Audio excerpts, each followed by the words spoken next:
ပြောတော့တရားစခန်းသွားမယ်ဆိုဟိုဟာရိတ်တာကြီးပါတင်သေးရင်ဘယ်သွားမလဲ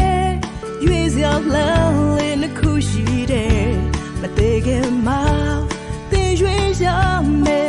အမေဟာလေဒီနေ့ဆိုတော့ရတာဘယ်လိုက်ရ3000မရတယ်တာရေမေပဲတောင်းမငါသားစားဖို့ကြက်သားလေးသွားဝယ်မယ်လေအမေဝဲလူတစ်တော့ပေါ်မှာအပွားကြီးတွေကိုပဲအမြဲမြင်နေတွေ့နေရလို့အပြစ်မမြင်ကြပါနဲ့အပြစ်မပြောကြပါနဲ့ဗျာသူတို့မှလည်းနာယီမှာလက်တံ3ခုရှိတယ်တဲ့အဲ့ဒီထဲကတစ်ခုကတော့စက္ကန့်တန်ဆိုပြီးကြော်ကြားတယ်အဲ့ဒီစက္ကန့်တန်ကရှိရောရှိတယ်ဒါပေမဲ့အဲ့ဒါပဲရွှေကောင်းပြောင်းဒီနေ့လာလဲဘဲဦးဒီနေ့လာလဲဘဲဦးနေစားအောင်ဘေးကငါ့ကိုဦးတစ်လုံးတစ်ကောင်ပြောမှာဘဲဦးပြီးငယ်လေးလိုက်ကြက်ကြည့်နေတာ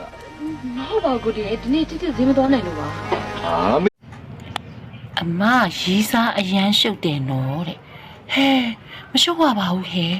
စီစီဟီဟီထားတာပါအယောဒီမှာဟ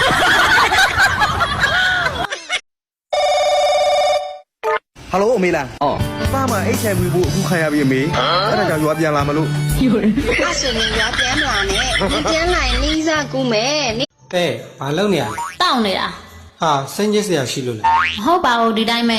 တယောက်တည်းတောက်နေရလားရေတောက်တာဘလို့ခေါ်တောက်အောင်မလဲနင့်ကိုနှစ်ပြားမတောင်ပြောမိတာငါမှားသွားတယ်အေးပါ